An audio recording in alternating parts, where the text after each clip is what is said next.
Welcome to Pod Me If You Can. I'm David Farrell. Today's film comes from this 10-pack of comedy, and it is called Unbecoming Age, aka Magic Bubble, from 1992, and stars a young George Clooney.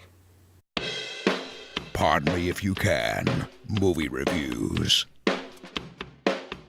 Julia, Diane Salinger, has reached the age of 40 and by her own admission hates her life. At her birthday party, somebody gives her magic bubbles, but there is no card. She wishes she didn't know how old she was, and the magic bubbles do the rest. She feels more carefree and youthful, childish and less inhibited. Her husband wants her to go back to acting the way she was, even turning down sex and affection because he thinks she's having a midlife crisis. Now, the conceit of this film is very similar to Office Space with Ron Livingston's character, where he's hypnotized and thinks that he's in a beautiful, peaceful state of mind for the rest of the movie. Here, Julia is conscious of her state of mind. Having made this wish with these magic bubbles, she now doesn't remember her age, which people ask her, "How old are you?" And she says, "I don't know." She can't buy beer, and that's fine because she doesn't have an ID, even though she still looks like a 40-year-old woman. So this freedom she has of not knowing her age just makes her feel more youthful and vibrant. The only problem is the magic isn't really clear, because there's a point in the film where she goes back to the way she was.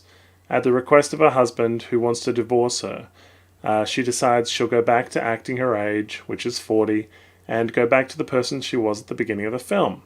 Now, if she can flip and choose, though, then this isn't magic.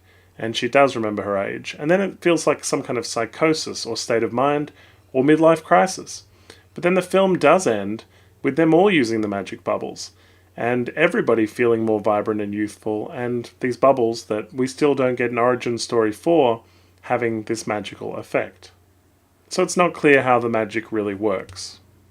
There are a lot of bad audio edits in this film, and it's a really dodgy transfer to DVD. But the worst thing of all that I noticed is how many times we see the boom. It's constantly creeping into the top of frame, taking you out of the movie. Sometimes you even see it twice, once in a reflection and once just above the characters' heads. And seeing this boom microphone over and over and over again really ruined some of this movie experience for me. The acting is noticeably bad across all supporting characters. Our lead is okay, and George Clooney holds his own, but all the supporting characters are awful.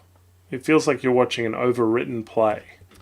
Her son's name is Junior, and in a scene where he wants to rename himself, she suggests Spider-Man after looking at a poster, and then looks at a picture of the Fantastic Four and suggests Captain America.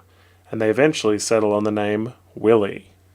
One of the things here is that the conflict is so light. You are wondering whether or not she's going to basically stay with her husband, because her being more childish and fun makes her a better, more fun parent, and somehow makes her son a better baseball player as well.